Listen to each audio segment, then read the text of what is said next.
Karthigai Deepam serial August 10 இன்றைக்கான எபிசோடில் என்ன நடக்கலாம் அப்படிங்கிறத ரிவ்யூவாக பார்த்துடலாங்க.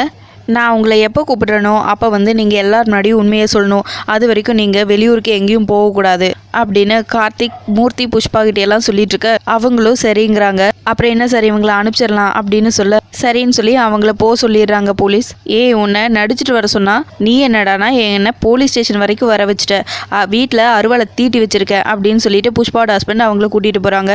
என்னையா நீ என்ன போலீஸ் ஸ்டேஷன் வர வச்சிருக்க, வீட்டுக்கு வா உனக்கு தொடப்பக்கட்ட ரெடியாக வச்சிருக்கேன் அப்படின்னு சொல்லிட்டு மூர்த்தியோட வைஃப் கூட்டிகிட்டு போகிறாங்க.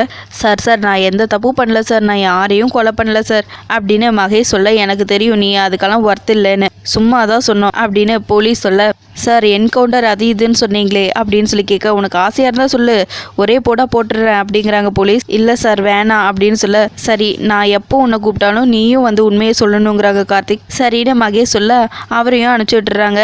எல்லாம் முடிச்சுட்டு கார்த்திக் கிளம்பும்போது கரெக்டாக ஃபாலோ பண்ணிட்டு வந்த காளி பார்த்துட்றாங்க. எதுக்காக இந்த கார்த்திக் போலீஸ் ஸ்டேஷன் வரைக்கும் வந்துட்டு போகிறாங்க, உடனே இதை நட்சத்திரா மேடம் கிட்ட சொல்லிடணும் அப்படின்னு சொல்லிட்டு நட்சத்திராவுக்கு கால் பண்ணி சொல்கிறாங்க காளி. மேடம் கார்த்திக் போலீஸ் ஸ்டேஷன்லேருந்து வந்தார் அப்படின்னு சொல்ல எதுக்காக அவன் போலீஸ் ஸ்டேஷன் வந்தா என்ன ஏதுன்னு பார்த்தியா அப்படின்னு சொல்லி கேட்க மேடம் அதெல்லாம் எனக்கு எதுவுமே தெரியல, இந்த விஷயத்த நான் உங்களுக்கு உடனே அப்டேட் பண்ணணும்னு சொல்லி தான் நான் உங்களுக்கு கால் பண்ணேன் அப்படின்னு சொல்ல இதெல்லாம் பெரிய அப்டேட், ஒரு வேலையை கூட உருப்படியாக செய்ய மாட்டியா, திரும்பவும் அவனை ஃபாலோ பண்ணு அப்படின்னு சொல்லிட்டு ஃபோனை கட் பண்ணிடுறாங்க நட்சத்திரா. சரின்னு காளியும் கார்த்தியை ஃபாலோ பண்ணிகிட்டே போகிறாங்க. ஒரு இடத்துல கார்த்திக் கட் ஆகி போயிடுறாங்க. எந்த வழியில் போனாருன்னு தெரியாமல் காளி அந்த இடத்துல நின்றுட்டு அப்படியே திரும்பி போயிடுறாரு. இந்த அம்மாட்ட இந்த விஷயத்த சொன்னால் கண்டபடி கத்துவே அப்படின்னு சொல்லிட்டு யோசிச்சுட்டு போகிறாரு.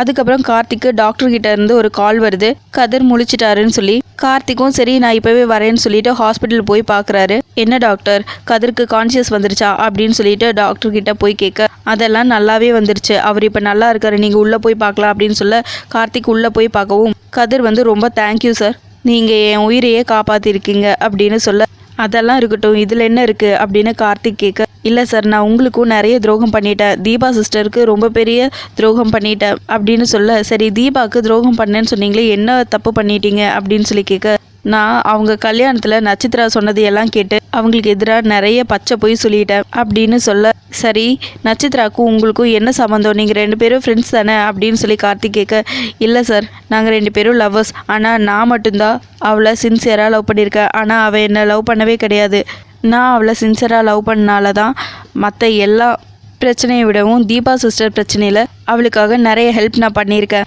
இப்போ கூட அவள் உங்ககிட்ட இருக்கிற பணத்துக்காக தான் உங்களை கல்யாணம் பண்ணிக்கணும்னு நினச்சா, என்ன தூக்கி எறிஞ்சு பேசினா, சரி நான் உங்ககிட்ட எல்லா விஷயத்தையும் சொல்லிடலான்னு சொல்லி வரும்போது தான் என்னை ஆக்சிடென்ட் பண்ணிட்டா, அந்த நட்சத்திரா நீங்கள் நினைக்கிற மாதிரி நல்லவே கிடையாது சார், அவள் ரொம்ப ரொம்ப மோசமான ஆள், கொலை பண்ண கூட தயங்க மாட்டா அப்படின்னு கதிர் சொல்ல நீங்கள் சொல்கிறதெல்லாம் உண்மைதானா அப்படின்னு கார்த்திக் கேட்க ஆமாம் சார் நிஜமாவே உண்மை அப்படின்னு கதிர் சொல்ல சரி நீங்கள் இதுக்கு மேலே ரொம்ப ஸ்ட்ரெயின் பண்ண வேண்டாம் நீங்கள் ரெஸ்ட் எடுங்கன்னு சொல்லிட்டு வெளியே போயிடுறாரு கார்த்திக்.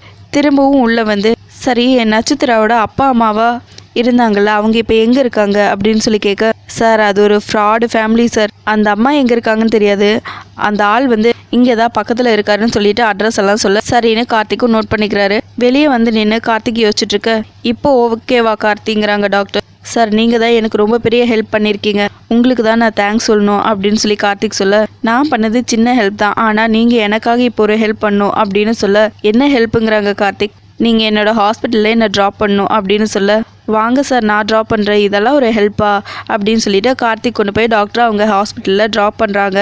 இதை முத்து எப்படியோ பார்த்துடுறாங்க. உடனே இதை எப்படியாவது நட்சத்திரா மேடம் கிட்ட சொல்லணும்னு சொல்லிட்டு முத்து நட்சத்திரா கால் பண்ணி அந்த கார்த்திக் டாக்டர் கூட வந்து இறங்குறாரு. அதுக்கப்புறம் 2 பேரும் என்னமோ பேசிட்டு இருந்தாங்க. அதுக்கப்புறம் கார்த்திக் கிளம்பிட்டாரு அப்படின்னு முத்து சொல்ல சரி நான் இந்த விஷயத்த நான் பார்த்துக்கிறேன் அப்படின்னு சொல்லிட்டு ஃபோனை வச்சிடறாங்க நட்சத்திரா.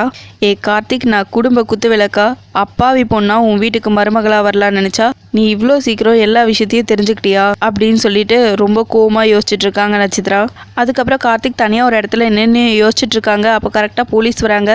கார்த்திக் என்ன பலமாக நின்று யோசிச்சுட்டு இருக்கீங்க அப்படின்னு சொல்லி கேட்க ஆமாம் சார் ஒரு சிலரை நம்ம நம்புகிறோம் ஆனால் அவங்க நம்மளுக்கு உண்மையா இல்லை அப்படின்னு சொல்லி கார்த்திக் சொல்ல யாரு நட்சத்திராவை பற்றி சொல்கிறீங்களா, அவங்கள பற்றி தான் எல்லா உண்மையும் தெரிஞ்சிருச்சே, ஒரே ஒரு கம்ப்ளைண்ட் கொடுங்க அவங்கள தூக்கி உள்ளே வச்சிடலாம் அப்படின்னு சொல்ல இல்லை சார் இன்னும் ஸ்ட்ராங்கான உண்மைகள் எதுவுமே தெரியல, அவங்கள அரெஸ்ட் பண்ணுறதுக்கு இந்த உண்மைகள் மட்டும் பத்தாது, இன்னும் அவங்க அப்பா அம்மாவா நடித்தவங்க அப்புறம் சிவான்னு ஒரு கேரக்டர் அவர் பேசினதுல தான் தீபா பயங்கரமாக அழுதாங்க.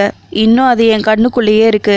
இவரும் எங்கே இருக்காரு, என்ன பண்ணுறாருன்னு கண்டுபிடிக்கணும். இப்படி எல்லா ஆதாரமும் நமக்கு சாதகமாக வச்சுருந்தா மட்டும்தான் அந்த நட்சத்திராவை அரெஸ்ட் பண்ண முடியும். இல்லைன்னா அவள் அது இதுன்னு ஏதாவது ஒரு காரணத்தை சொல்லி எஸ்கேப் ஆயிடுவா அப்படின்னு கார்த்திக் சொல்ல, நீங்கள் சொல்கிறதும் கரெக்டு தான். முதல்ல இருந்தாலும் எல்லா ப்ரூஃபையும் கரெக்டாக ரெடி பண்ணுவோம். வேறு என்ன ஹெல்ப் வேணாலும் நான் உங்களுக்கு பண்ணுறேன் அப்படின்னு சொல்லிட்டு போலீஸ் அங்கேருந்து கிளம்பிடுறாங்க. அதுக்கப்புறம் கார்த்திக் வீட்டில் ஃபோன் பேசிட்டு இருக்காரு. அப்போ கரெக்டாக தீபாவோட ரூம் ஓப்பனில் இருக்குது. என்னன்னு சொல்லி பார்க்கலான்னு சொல்லி உள்ளே போகிறாரு.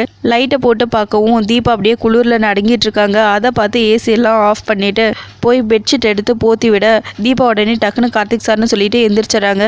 நீங்கள் படுங்க தீபா, ஒன்றும் இல்லை, நீங்கள் ரெஸ்ட் எடுங்க அப்படின்னு கார்த்திக் சொல்ல, இல்லை சார் அதெல்லாம் ஒன்றும் பிரச்சனை இல்லைன்னு சொல்லிட்டு தீபா எந்திரிச்சு நிற்கிறாங்க. என்னாச்சு தீபா, உடம்பு எதுவும் சரியில்லையா அப்படின்னு சொல்லி கேட்க, அதெல்லாம் ஒன்றும் இல்லை சார் அப்படின்னு சொல்லிட்டு அப்படியே பாவமாக நின்றுட்டு இருக்கிறத பார்த்ததும் கார்த்திக் அப்படியே யோசிச்சு பார்க்குறாங்க. அபிராமி நட்சத்திராக்காக வளையல் எடுத்துகிட்டு வந்து கொடுத்து உனக்கான அங்கீகாரம் இதுதான் அப்படிங்கிற மாதிரி சொல்கிறதெல்லாம் யோசிச்சு பார்க்குறாங்க கார்த்திக். இதோட எபிசோட் முடிச்சிருக்காங்க. உங்களுக்கு இந்த வீடியோ பிடிச்சிருந்தா லைக் பண்ணுங்கள், ஷேர் பண்ணுங்கள், கமெண்ட் பண்ணுங்கள், அப்படியே சப்ஸ்கிரைப் பண்ணுங்கள். தேங்க்யூ.